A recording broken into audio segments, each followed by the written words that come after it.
You too. No, you don't go in for the... All right, everybody. Thank you for coming to our second installment of Summer Helicon West. Third. Is it the third? Did we do one in May? Okay, never mind. All right, don't pay attention to me. All right, I'm just the MC. I don't know anything about what I'm talking about. All right. So first of all, our customary thank yous. First of all, we want to thank Star Coubrooke for putting this all together and being awesome. And second of all, we want to thank the Logan Library for being, in my humble opinion, the best location we've ever had. Yay! And Joseph Anderson for getting summer together. And Joseph for bringing coffee and being otherwise awesome, equally awesome. In many ways. So there you go. I also want to thank new people, because I think there are some first-timers in the audience, or people who haven't come in a while. So thank you for coming. That's awesome. Summer's a good time to come because it's all open mic this summer, and it's just really casual, and it's awesome. So thank you, and applaud yourselves for being awesome. Okay, so let's just get started, I guess. Our first three readers, I'll announce the readers three at a time for those who haven't been here before. So our first three readers are Isaac Timm, Aaron Timm, and Britney Johnson.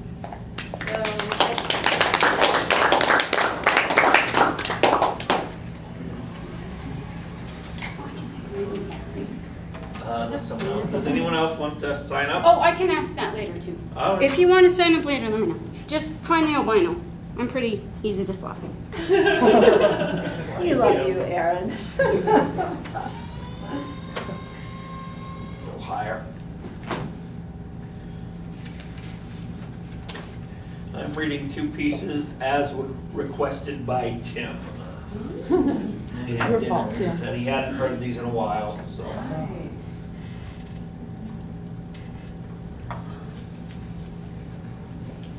Bank by the stream. I stretched back onto the small island bordered by black earth, pleasantly warmed. I've just pulled myself out, naked from the glass-clear water, cold as January. My sanctuary awash, choked with brittle cottonwood. In 2 weeks, the stream will be diverted into the fields to sink, to evaporate. The sun dries the water from my chest, leaving microscopic mica to sparkle, a rise first, then a slight movement springing upward, pale flesh rising to a shivering head that sends jolts to my stomach. Wind plays lightly over my surface. A warm, hot breath. I wrap my hand around the contour, feel the downbeat, the upthrust. No furtive look over the tub, no hoping the shower curtain is well steamed. No pain friction race, just slow, long strokes, warmth snaking up my belly into my heart. Each rise builds until it might tear through the ribs, but instead escapes into the air. Looking down, I watch it run down into the hollow of my belly under the glimmering chest. I wait for guilt, but there is only sun in oblivion.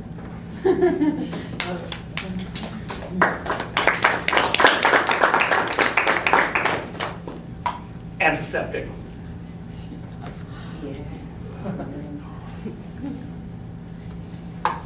Hot nurse with such light scrubs, lay your healing hands on me.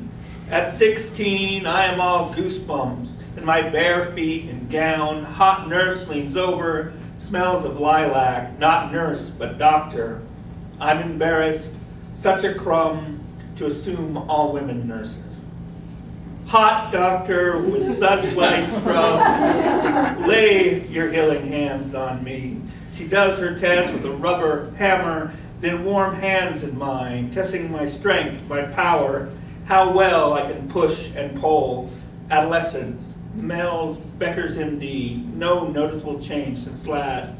She smiles with all her perfect teeth coyly over note page and leaves. I feel warm and flush. I kick up my feet, knock over a tray. She comes back in very grave. She has caught me. Now, punishment. Looking to her right to see if we are alone, and then comes in unsure. All those teeth again, but no follow through to deep green eyes. Then she blurts out, "I don't know if this has been addressed to you, but it would be unwise for you to have children." Then pausing, "There is no change since your health that I've found. Here's the attendant." From the right comes the boss doctor in his long coat so crisp and white. He smiles at her, approving of a hard job so well done by a young intern. She does not look back, just leaves. In her path, lilac over antiseptic.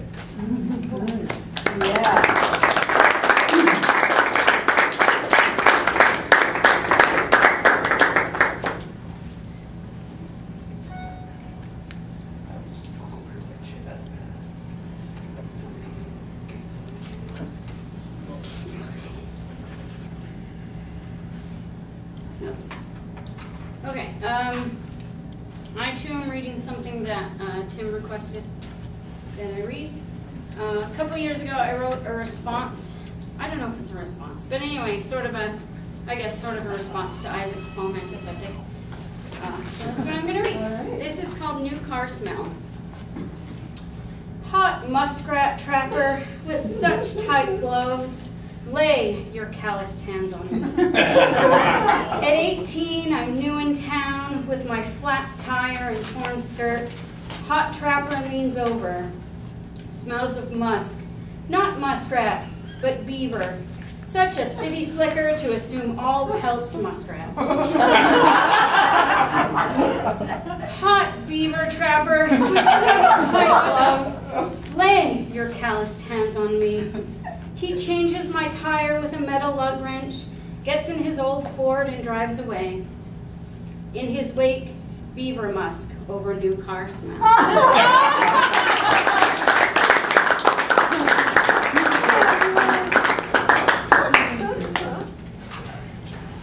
Hi, Michelle. Okay. Tim told me to read this one too. So. We sit side by side at the conference table, our pinkies close but never touching. You look at her the way that I look at you. The clock ticks. With every second, I wait. She does not love you. Can't you see? It's only me. The meeting drones on. Our coworkers around the room have glazed eyes. Numbers and projections fill your screen as you take notes with efficiency. Never looking down at your keyboard. I notice, and she does not. The watch checking begins at 5 o'clock. You glance at her as I watch you.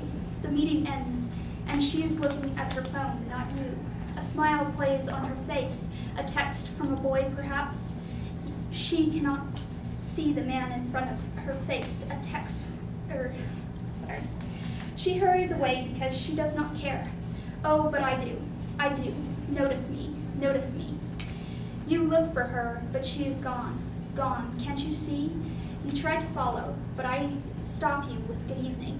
You too, you say, and though it looks to others like just a brush off, I know better. I can hear the church bells ringing. You leave the same way you always do. Going to your car that is always in the same spot, you are dependable, predictable. It makes you easy to follow. 2 cars behind, always. A girl has to play hard to get, you know.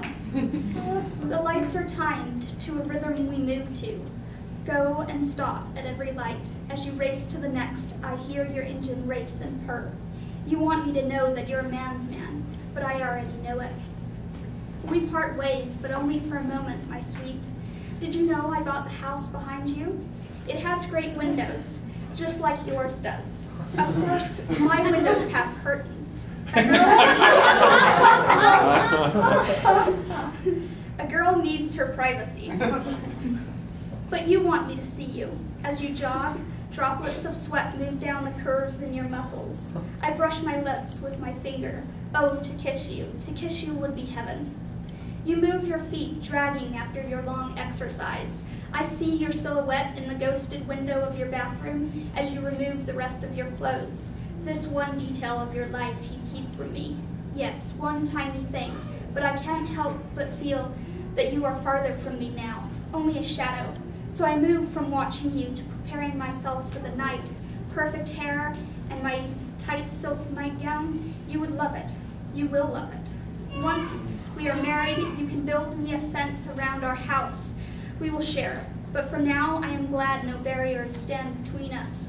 My bare feet on the lawn you perfectly manicured for me. I open a small door to the crawl space below your house and make my way to my sleeping bag below your room.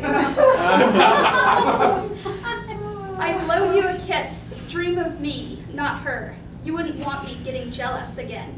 I thought after the last girl, you would have learned I am the only one who loves you.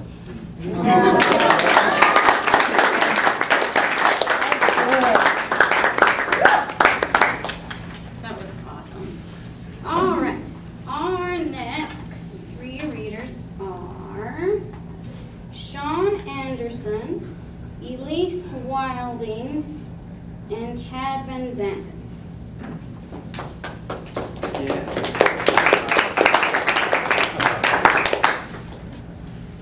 Okay, so this is a piece from a chapbook that I wrote for Jennifer Tyner's class last semester, and it's called Spaces. I sat in the living room of our shared apartment, his body absent from the spot on the couch next to me, gone. The emptiness loomed through the apartment. His smell, the insecure overuse of Phoenix-scented Axe body spray, lingered over the empty space, filled our shared bedroom, wafted from the bathroom, but he had left. I rolled into myself, body slumping to fill both his space and mine, knees drawn to navel, head curled into the brown couch that clung to his scent, his absence pulsing through me. Over the past months, he had filled my time with long nights, working our way through the gamut of superhero movies, hours curled near him on the couch, sneaking glances at bronzed forearms, and days riding in his passenger seat, basking in the closeness of confined spaces.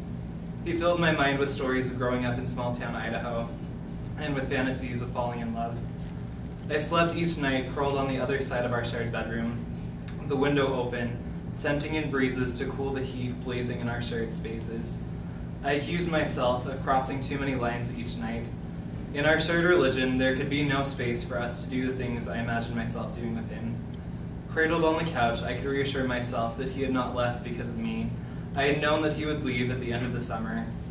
He had hugged me in the parking lot outside our front door. "It's been fun," he said, clasping me in his arms. "I'll miss you," I had replied, holding him, convincing myself to release. I called my parents one Sunday when I started imagining his body folding into mine, my body folding into his. I laid on my bed and stared across the room at the collection of his things. He had stayed back at church to help clean the chapel. "I think I might not want to serve a mission," I told my parents, my words stretching across the country from my Utah bedroom into their Alabama kitchen. My parents paused, soaking in what I had said.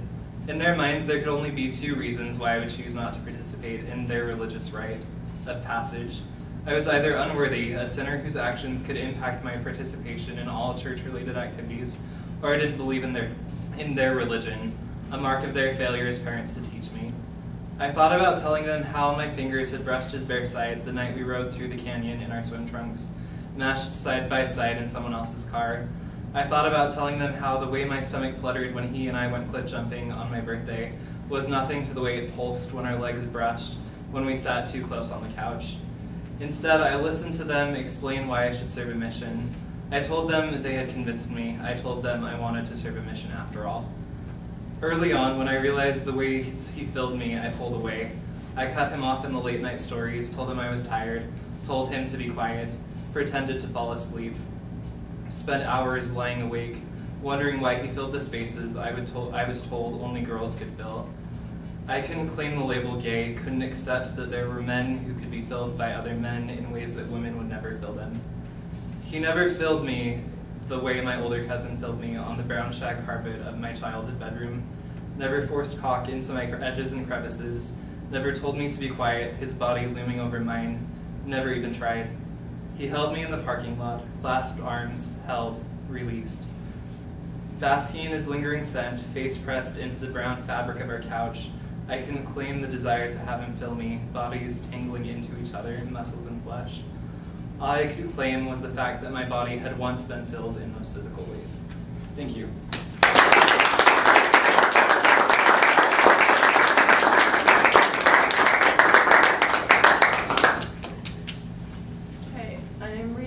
pieces tonight. First was not written by me. It was written by Lord Byron. It's called So We'll Go No More A-Roving. So we'll go no more a-roving so late into the night, though the heart be still as loving and the moon be still as bright. For the sword outwears its sheath and the soul outwears the breast, and the heart must pause to breathe and love itself have rest. Though the night was made for loving and the day returns too soon, yet we'll go no more a-roving by the light of the moon. This one was written by me. It's called First Love. It is her first flight and she is excited. She has never flown before. Others told her what to expect, but she was still unprepared for what it would actually feel like. At takeoff, her heart jumps, lifting with the plane as it leaves the ground. It moves so much faster than she anticipated. Surely this is impossible. But it isn't. Eventually, she becomes used to the rhythm of the plane and it calms her. Like falling asleep under the comforting weight of his arm, flying isn't as hard as she thought it would be. Partway through the flight, the plane begins to bounce. She is scared because she cannot do anything to stop it. This time her heart beats differently, faster, out of fear rather than exhilaration. Like walking home alone in the dark, she has no other choice. But the plane doesn't crash. Eventually the air becomes smooth again and she appreciates it more for having known the fear. She thinks, I could get used to this. But finally, she can feel the plane begin to descend. Again, there is nothing she can do to stop it. They land abruptly, and her first flight ends the way it began, with a hug at the door and a kiss on the forehead.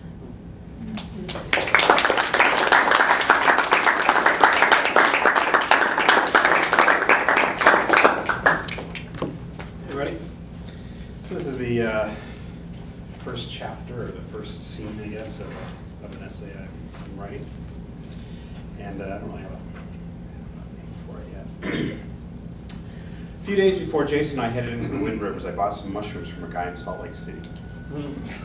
He lived in a studio apartment in a downtown high-rise. A woman with the doleful good looks and short-cropped haircut of a chick singer in a new wave band met me down on the street and escorted me up to the apartment.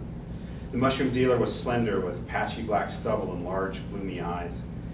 His bed was right next to the floor-to-ceiling window.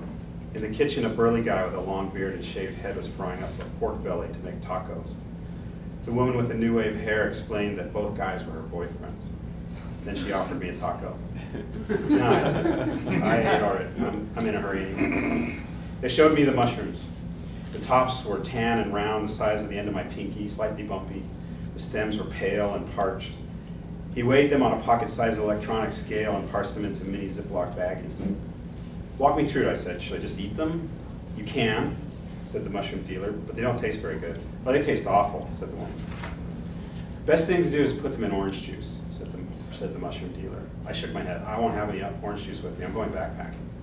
He shrugged. Chocolate pudding then? Or you can put them under the cheese of a pizza? I'll figure something out. These aren't really intense, he warned. You won't go to a different place or anything. You won't go out of your head like with acid. That was disappointing to hear. That's what I thought I was getting. Well, how long will it last? It varies. 4 hours or so. Better than nothing. I packed the mushrooms in my backpack alongside a 16-ounce Airman's flask of Jack Daniels and another full of Sailor Jerry rum. Later, I told Jason, I'm bringing some shrooms. That's cool, said Jason. I probably won't partake. How come? Probably have a bad trip, haven't been in the best frame of mind lately. That was something I already knew. He hadn't been his jolly self for a while, so there it was. We were both heading into the winds for purposes of escape. Maybe when we get up there, you'll feel different, I said. Following Tuesday, we drove to Pinedale, checked into a motel, and threw our backpacks on the beds. After Jason had a gulp of the Jack and I had one of the Jerry, we ambled out into the town and found a brew pub. A formidable drinker, Jason was already ordering beers before we saw a food menu. I was feeling the whiskey in my head, but didn't want to fall behind, so I eventually drank too much to finish the burger I ordered. At least I was finally feeling numb, though, and Jason was laughing again. From the brew club, we went to the Cowboy Bar, where we were served shots of scotch by Charla, a barmaid of highly indeterminate age, who perhaps by way of full disclosure informed us right away that she was dating the manager of the place and had been married to at least 2 of that night's customers. At the back wall of the place, a taxidermied ass end of a javelina was mounted over a plaque that read, "A clear conscience is usually the sign of bad memory." We sat at the bar next to one of Charlotte's exes, an oil field roughneck in a sleeveless t-shirt. He drank whiskey and Diet Coke from a plastic cup. Said his name was Dennis.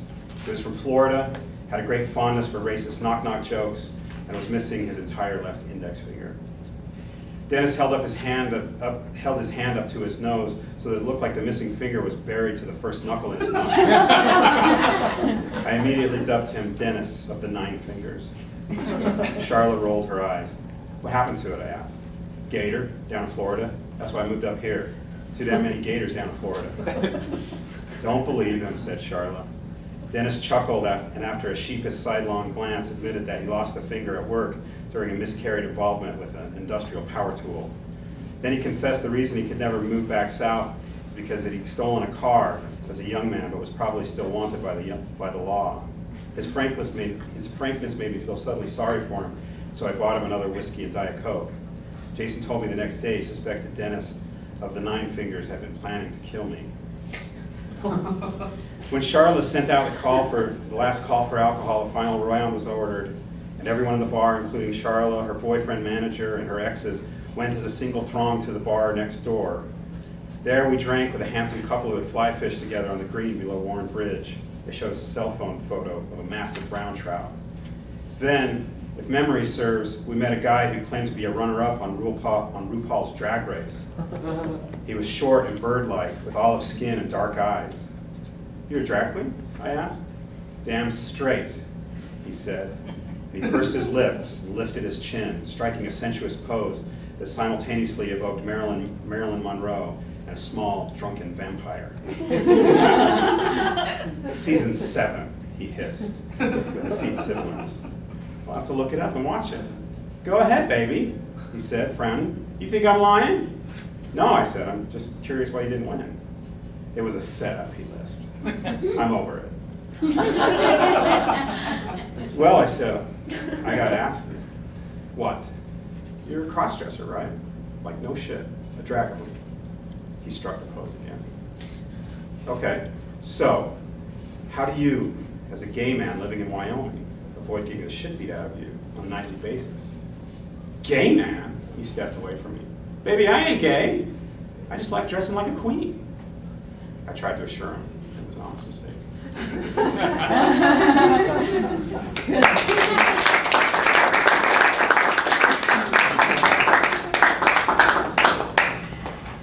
All right. Just gonna keep going. If there's anybody out there who has changed their mind about reading something, let me know. Our next readers are Tim Keller, Felicia Rose, and Star Coubrooke.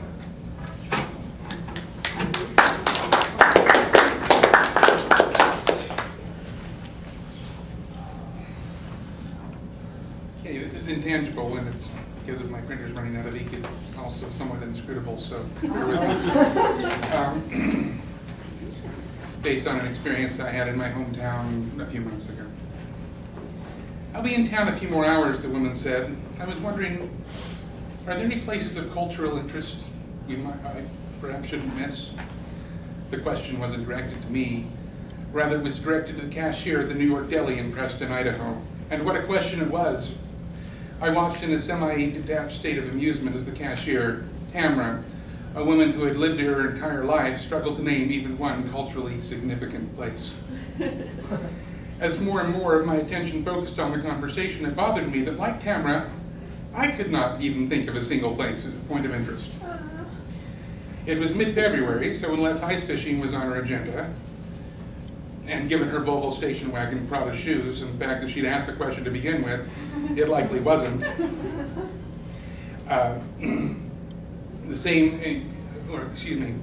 Any of the 7 surrounding reservoirs in the town wouldn't be her cup of tea.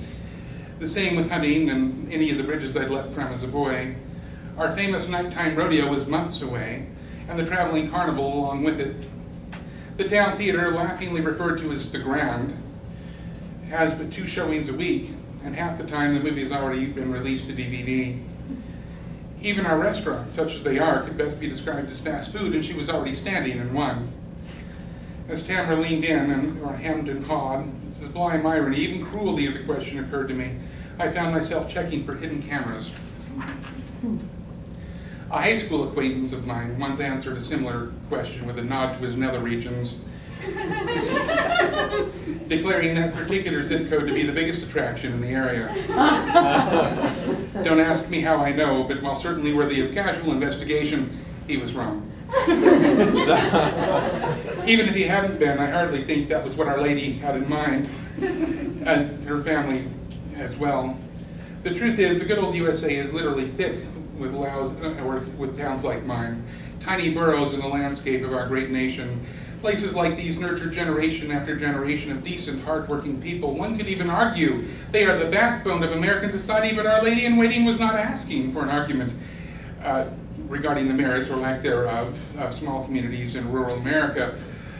Can anyone help this lady? Tamara asked, her desperation obvious and apparently contagious.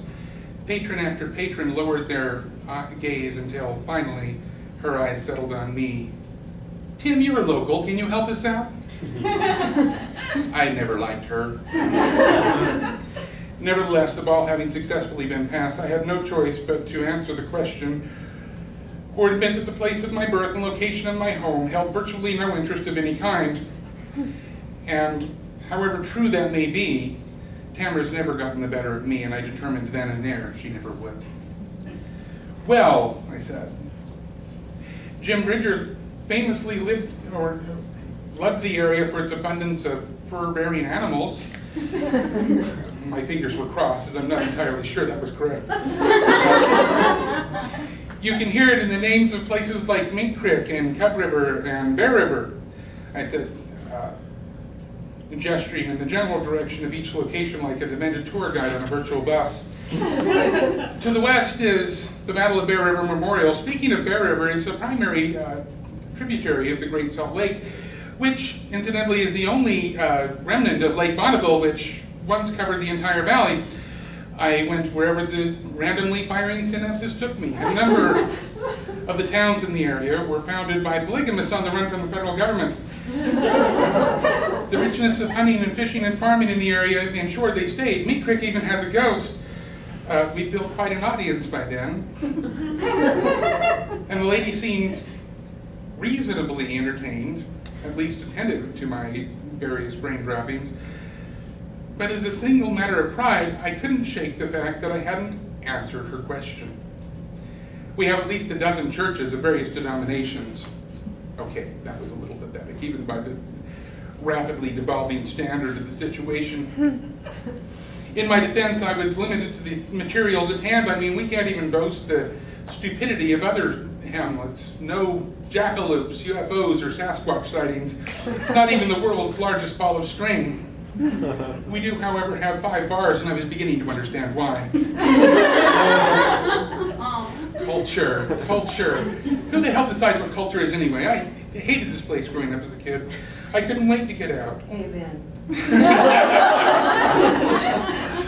Only as I struggled to justify its existence did I realize why I'd moved back. Realize, sure, but not quite quantify. Maybe it's as simple as a salmon returning to spawn. Maybe it's rooted in my childhood, sleigh riding down the hollow hill and bailing off before impact with the creek below, or exploring the boarded-up factory, that stupid movie theater, or scaling the National Guard armory fence where I used to play on the tanks.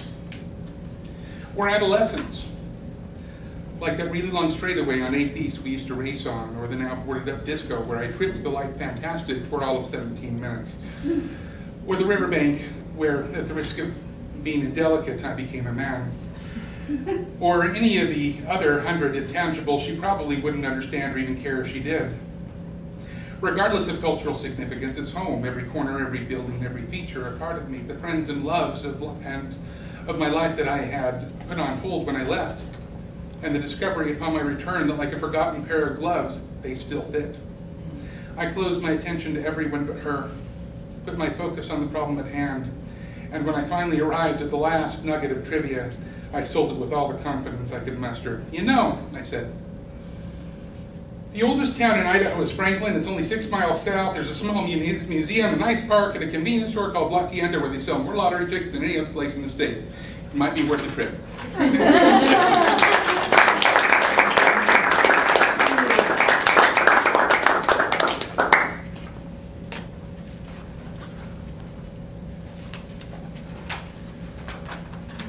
So it seems to be a theme tonight that people are reading because Tim told them to read. Tim did not tell me to read this, but it actually is a dialogue with Intangible. So it started out as that, and then it took on a life of its own. And I just started a few days ago, so it's really new and a work in progress. Okay, and I'm nervous. How I came to live in a homestead and why. Our friend's daughter had just completed her 2nd year of college and wanted to travel for a week before returning to New York for a summer job in theater. My wife and I invited her to stay with us on our homestead in Utah. One morning, toward the end of her sojourn, the 3 of us sat on the patio eating an omelet. Sunlight dappled the poppies. Hens, the source of our omelet, pecked and scratched in the garden. A breeze wafted through the canyon. Would you be willing, I asked Sophie, to share impressions of your visit? Ordinarily chatty, Sophie turned quiet. She fidgeted with a pendant on her necklace. I tried to surmise her feelings. To my mind, the week had been pleasant. An avid permaculturist, Monty gave her tours of our garden. I taught her how to bake bread. The 3 of us took a day trip to Tony Grove, an alpine wilderness teeming with wildflowers and pine. And then we offered Sophie another quality we value, unstructured time. Without pressing obligations, she could read or walk or in any other way follow her spirit. Wedged between a busy semester and demanding summer job, these 7 days would be a chance to relax. Do you want an honest answer? Sophie's dark eyes suggested reluctance. Monty turned to her with an expression of gentle alertness. I think you know us well enough for that. I don't get how the 2 of you can stand to live here, Sophie said. It's so incredibly boring. When I was younger than Sophie, I sensed that the world in which I lived didn't suffice. Other residents of our South Brooklyn neighborhood spoke fondly of the small patches of lawn surrounding the lower middle-class apartment complex. I'd spin a few cartwheels or spread out a blanket to read, but the experience seldom inspired contentment. I felt like a hungry person sitting before an empty bowl. I had no clue how to fill it. Winter mornings, I'd sometimes wander along the wharfs in Sheepshead Bay, watching the fishermen unload crates of mussels and clams.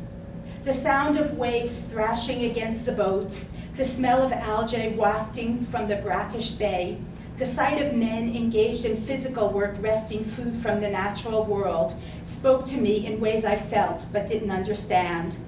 So did the occasional rooster, which appeared in the front yard of Coney Island Shack.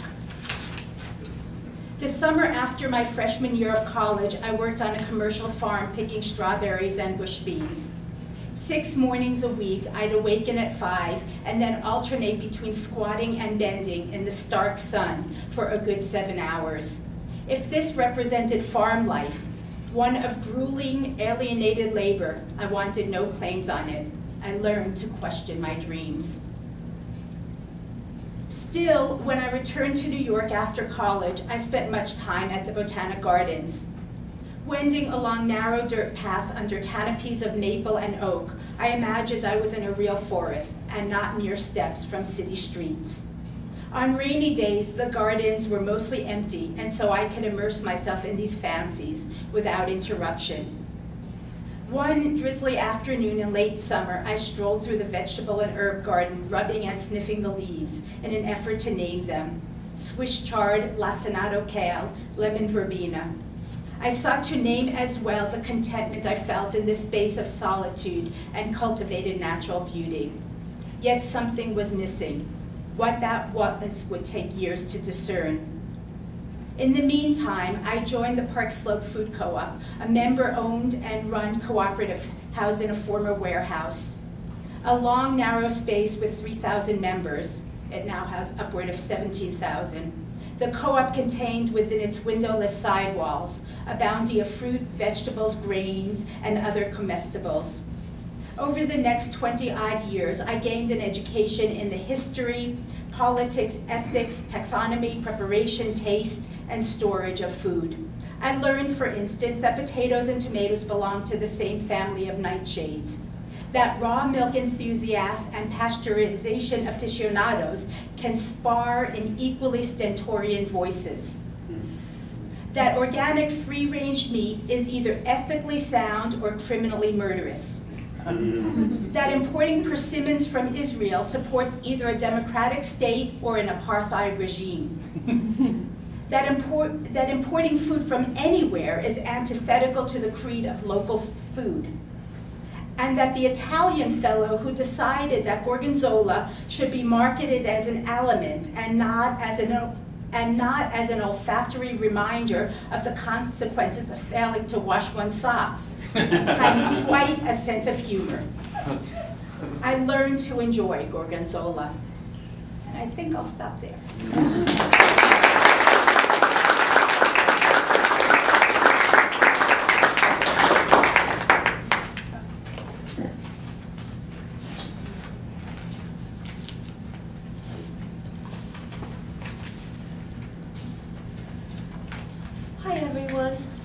On this Dog Days of Summer Pet Poetry walkabout, and there weren't any dogs, as I was telling some people, because it was scorching hot and the pavement was just about to melt, and dog paws would have not been a good idea.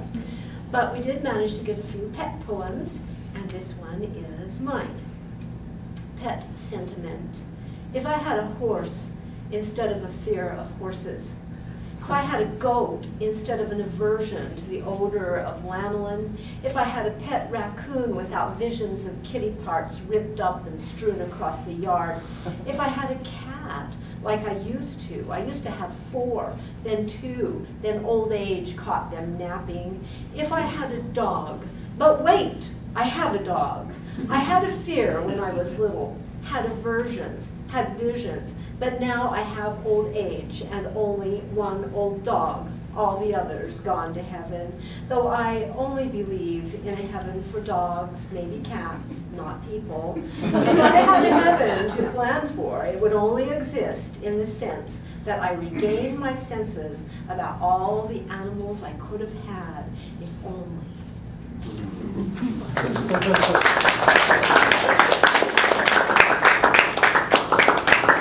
Our next poetry walkabout will be August 17th, Thursday, August 17th. That's the third Thursday at 5:20, and you must arrive before 5:20 or right on the dot, because we're going to get on the Cache Valley Transit District Route 1.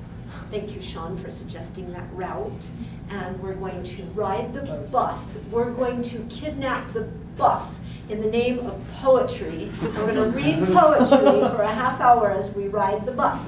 And then we'll disembark back at the transit center and we'll do a prompt, and we'll all sit around and scratch madly in our notebooks while people wonder, what the F? So meet at the transit center at 5:20? At the transit center at 5:20. The bus departs at 5:30.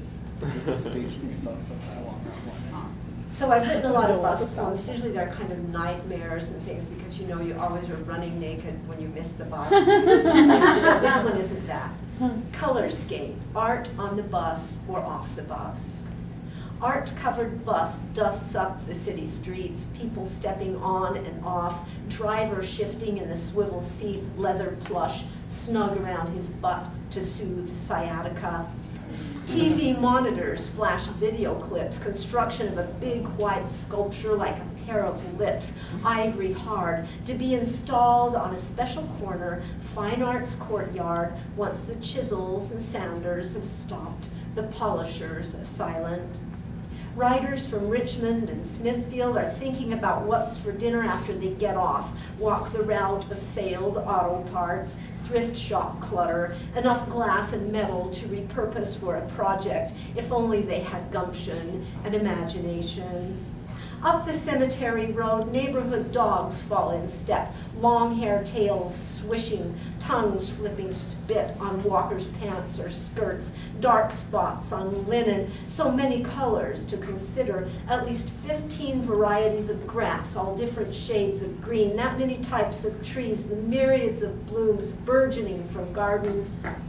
On the bus or off, all this kaleidoscopic color begs for sculpture, begs for paint, more than white on the palette, maybe that green Vaseline glass, or the rose-patterned china shelved in the windows of Smithfield shops, perhaps the vintage hats rainbowed with ribbons and silk. What does it mean, this constructed art? This long walk from the bus past scenes that once flashed possibility, that coral sunset waiting to be seen, this vehicle of dreams.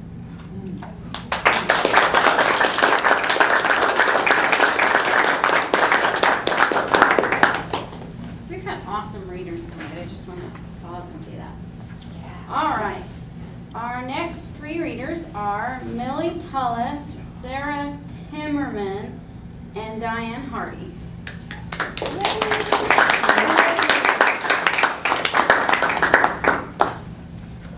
Okay.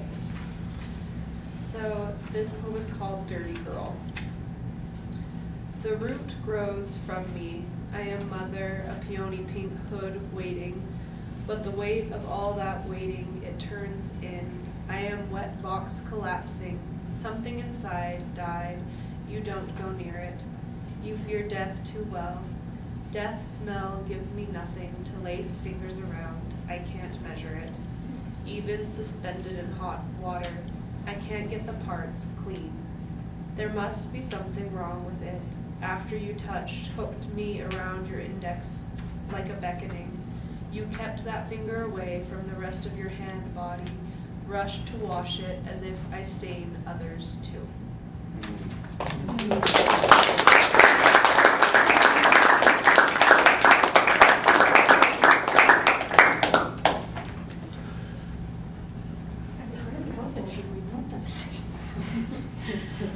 Okay, so the one I'm reading first is my problem poem currently, and I'm hoping the reading out loud will help.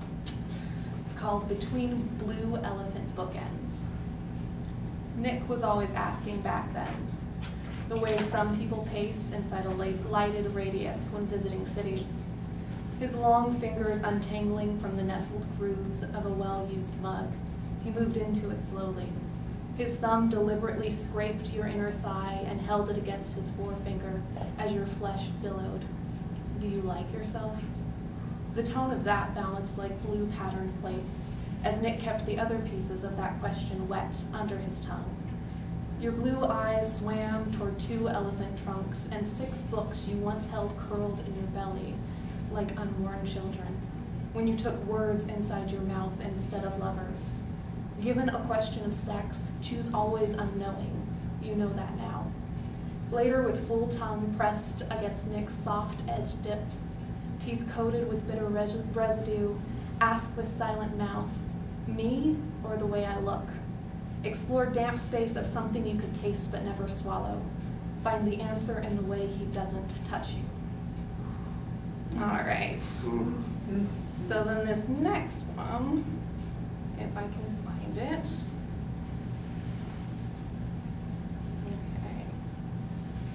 Okay. Is based off of a sculpture of Bernini called The Rape of Persephone.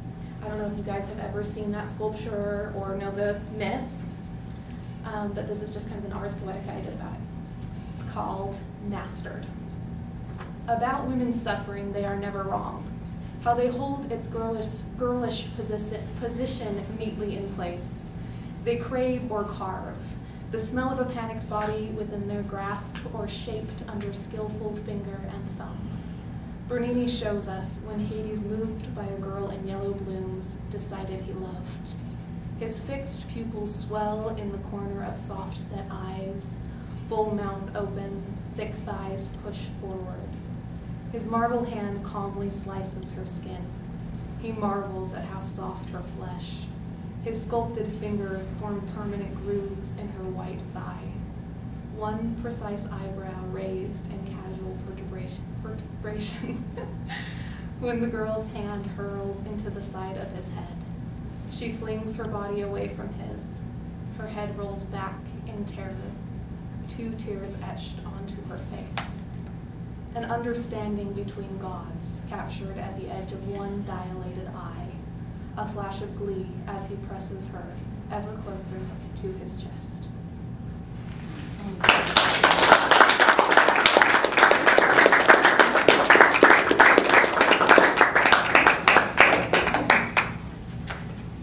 This is a story about my little brother, my baby brother, when he was 6 years old, and I was probably 12 then.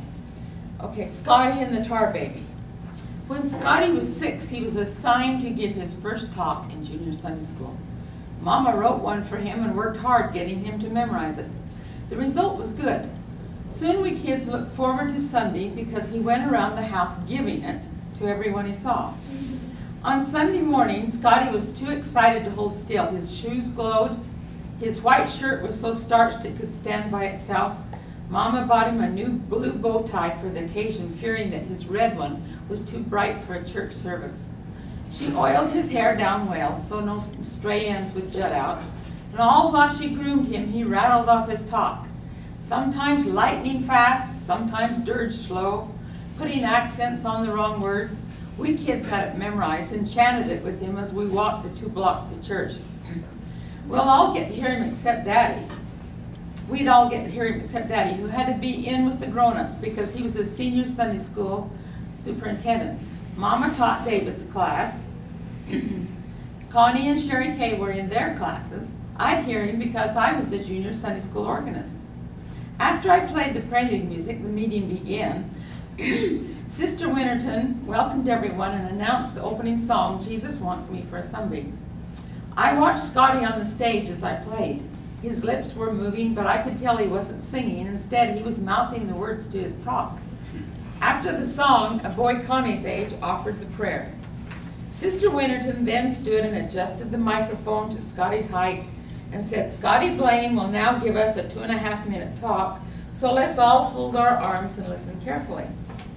Scotty stepped up onto the platform, looking unusually confident, and began in a loud, clear voice. My favorite day is Sunday. I like it because I can learn about Heavenly Father and His church. I also get to see my friends. We sing songs and hear good lessons. I pray we will listen quietly and show respect. In the name of Jesus, amen. And Brer Fox was always trying to catch Brer Rabbit. Mama made a loud gasp and shook her head fiercely. One day he made a tar baby. Brer Rabbit tried to talk to it, but it wouldn't answer, so Brer Rabbit slugged it like this, Scotty said, balling up his right hand and punching the air. His hand stuck to the tar baby, so Brer Rabbit punched him with his other fist like this. When both hands stuck, he kicked the tar baby with his feet like this, and Scotty began kicking his feet. Now Mama stood and wildly motioned for him to sit down. Sherry Kay, who would have been 10, sitting with her class, had her finger on her lips giving Scotty the shh sign. Connie was looking at Mama real worried like, and David held his hands over his ears. Soon he was stuck everywhere to the tar baby. Then Brer Fox showed up and laughed at him, said he was going to burn Brer Rabbit up. I don't care if you roast me, just don't throw me in that there briar patch over there. Scotty pointed back toward the back of the room. Should I start to play some music, I worried? Why doesn't Sister Winterton stop him? Then Brer Fox said he was going to hang him, but he didn't have any strength. Hang me as high as you want, but don't throw me in that there briar patch, cried Brer Rabbit. Sister Winterton now ducked down behind him, and I could hear her urging him. That's enough, Scotty, you need to sit down now. Next Brer Rabbit said he'd drown Next Brer Fox said he'd drown Brer Rabbit, but there wasn't any water close by. Drown me as deep as you want. but don't throw me in that there briar patch. The children hung on to Scotty's every word. Sister Winterton rose up, smiled, and gently tried to lead Scotty down from the podium, but he ignored her and yelled out, "Brer Fox yanked Brer Rabbit right off that tar baby and flung him ker-plump into the middle of that there briar patch." The kids went crazy, erupting with laughter and cheers. Teachers hid small smiles and sneaking glances at Mama, who was sitting back down with her head in her hands. Now Sister Winterton yanked at Scotty, but he reached out and grabbed the microphone and hung on to it, shouting, "Brer Rabbit was happy. That's my home. I was born and raised there," he said. Then he let go of the microphone and allowed Sister Winterton to carry him back to his chair. The crowd still clapped and cheered as I began playing the closing song, reverently, quietly.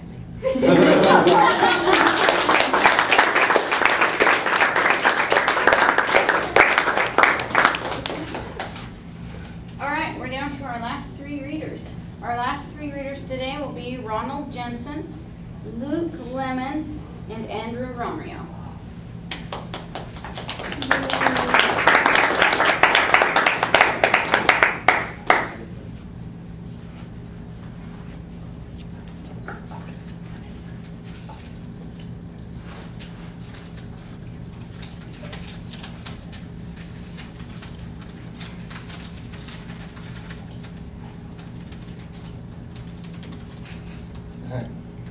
Hi, Ron. Hey, Ron.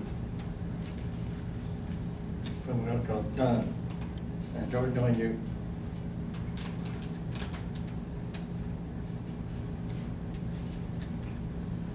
George knowing you, you were a teen. You were a great homecoming queen. You were popular West Side High. You had many friends and caught their eye. Shot you gun. And I miss you. Hope to see you again. And I'll have to see you. We'll call my yours. I don't mind the phones, and you're the yours. So I tried it, Connie Sun goes. That's how I feel about my wife. She's the yours, and so much of my life. She's there for me from day to day. She cheers me up, and things are good. Keeps my heart like a turn to. And I'm down and free and do. Yeah. All out Charles, just find of those. I don't mind the phones, and can hit my yours. So we want to go family reunion. At a gate, family reunion. In the hill above, where I grew up, the friends I love. And my great nephew. The nephew would be on it. He was so cute. He lives in Montana. It's our great family. And just came back. But then, you know, I like that sound. The great family. But I'm now in. I got that part of my team. Thank you.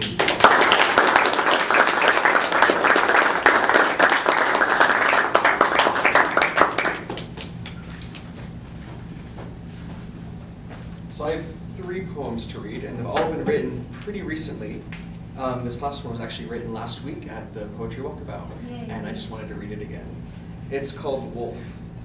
From the forest north, large, dark, a pack to spy on the first humans. Already they could sense the new predator, and they sought to know their place. A predator indeed. Where is its fur for cold winter nights? Where is its teeth to chew the flesh of prey? Where are its claws, or ears, or eyes? It stands on 2 legs. Can it even run? A predator indeed. They clashed, fought, trying to find dominance in the woods. Then they avoided, their packs too strong to kill yet. But the new beast was patient and lived long. They made offerings to the wolves, bribing them over years. A young wolf crawls into my lap, looking for a scratch behind the ears. Predator indeed. This next one I wrote, I think at the beginning of the summer. It was actually partly inspired from Star's book of Thin Spines of Memory. She wrote a lot about her memories in there, and it kind of inspired me to write about my own memory. So this one is called 50 Miles. Days of mosquito-bitten canoeing lead to days of fly-ridden hiking, past the Virgin Lake crystal reflections off the water, through the sheep trails and aspen groves making camp at a stream. a perfect rectangle scab picked at, dirt-crusted, and oozing mark on my brow. I sleep with friends, naive, a two-man tent holding 3, sometimes more, bursting at the seams. Constant murmuring of flies, broken only by percussive swats. Days drone on in idleness. I hide in tents. Humid muddiness, a sickly sweet escape from the humming, biting gadflads. The wet heat, a brief relief. The sticky exhaustion broken by mountain breeze pushing through the fly. Night horrors conjured by me. Tales of monsters, boogeymen coming from the unzipped door. A hand grasps my shoulder, pulls me screaming to a bush. Fake blood, rancid from days of sun, stays in the bottle, unused. We wait for the next, or for what comes next, alive. Scratching at the door, at the tent door, trying to open it, shaking the supports, milking every last doubt in the corner of their minds. We weren't scared. With the zipper taped shut, the frame collapses. Snap poles buckle under fabric weight. We bed inside, a view of the stars through the mesh.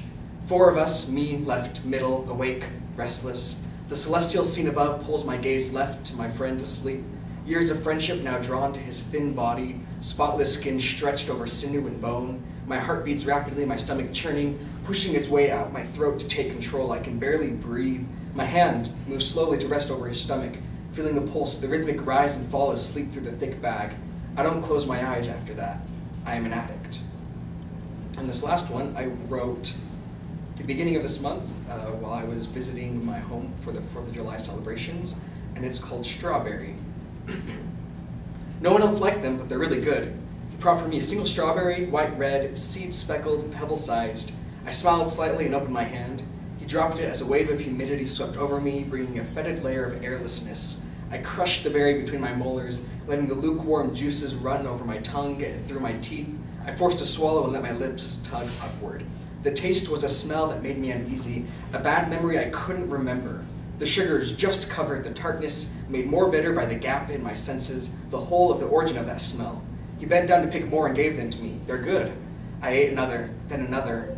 I couldn't tell him I didn't like them, but I hated that smell. It hid under the sickly sweet, under the sour, a trick on my tongue. I couldn't answer the why, so I kept silent. Thank you.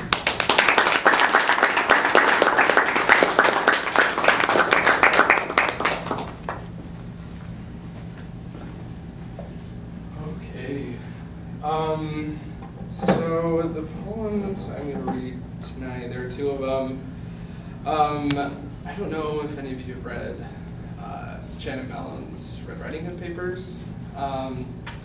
It's the first kind of book of poetry that really made me connect to poetry. And so when I took her class, Shannon's class this past semester, I started writing my own persona poems through the eyes of Rapunzel. And so here are a couple of those. The first one is called Another Ending. The grass could be green, but sunsets smudge purple and red across the beaten countryside. I come to a stream and see a woman striding across the bank. Her lavender eyes glisten as she steps barefoot into the water beside me. She is not quite old, but not quite young, and not quite human. I ask who she is, but she doesn't answer me at first. She waits a moment, runs fingers through tangled black hair, and speaks silk against my rough skin. I'm the witch, of course, she says. I don't answer, and she sighs. I had a Rapunzel, much like you. She loved me once because I was all she had ever known. When the prince climbed her hair, she left me. And she shifts across the water and says, much like you. I tell her I'm not a part of this story. Her gaze casts pity. Of course you are, my child. You always were. She plucks a stone from the stream and places it in my hands. It's cool, smooth, alive within its stasis. My fingers scrape against it as I attempt to carry its weight. Then she sobs against her clawed hands, bleeding out her anguish. I built a tower of stone, she says, and locked a baby inside. I tell her it feels familiar. She grins through her tears, breath crooked in the forest air. It always will. The second one is called Rapunzel Lets Down Her Hair for the Witch. Silk threads fall gold through summer air. Light breezes brush through tangles of yellow sunshine, dying grass under blazing light. She frees dreams vivid with green, plagued thoughts, drops mortality downward to sing with lemon roses. Faith cannot outlast the witch's reaching nails and cold withered hands grasping golden fibers of Rapunzel's mind. Claws grip tighter, shadows climb closer, yanking, shrieking, madness to tear apart her tortured brain. She feels it stretch down, down, down as it rips skin by the witch, her god. The one who locked her away for 19 years told her to be happy, just pray it away, pretend it's not real, pretend you're okay, to play the game, play it straight, don't let me see you cry. Witch's feet clutch stone fragments and give rise to Rapunzel's fear, her doubt. Her pained wails plead, please stop, please let it stop. Cry. She watches the shining threads tear from her mind as the witch throws her weight against the tower wall, pushing Rapunzel farther inside.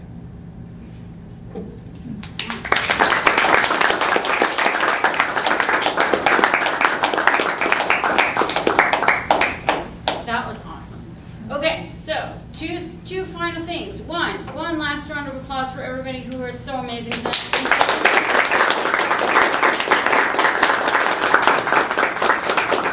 And two, if you are willing and able to, please help stack the chairs in the back of the room. Please do so. Come again, Star. Do we have any announcements about when the next Helicon West is? It is the fourth Thursday in August. Okay, fourth Thursday in August. Right so, here. Right here, 7 p.m., all open mic again. Bring your friends, bring more awesome stuff. Thank you guys so much. Thank you, everyone.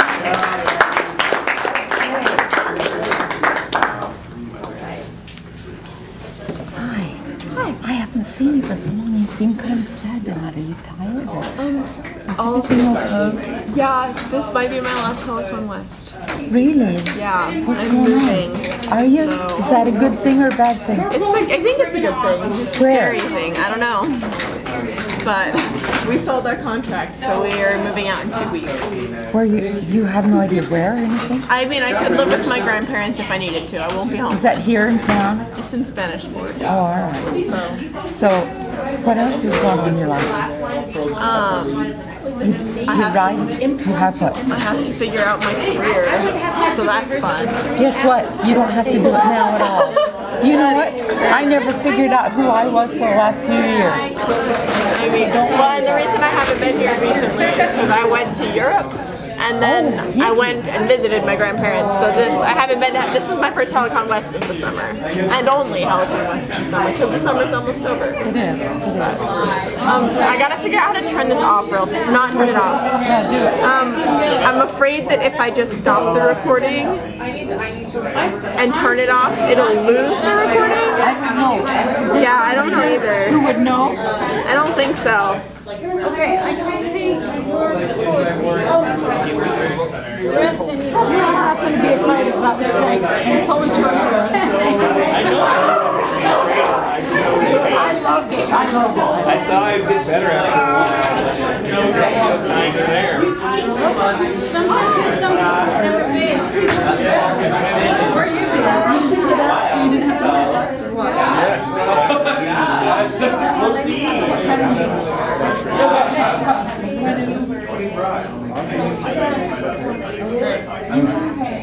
Saturday night, what are you doing? You brought your life. They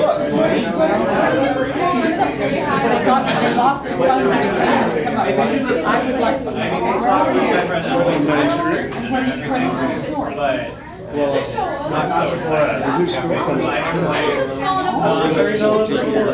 Oh, I have something in it. I know I'm gonna I don't know exactly what it tells me. But anyway, the song I've heard is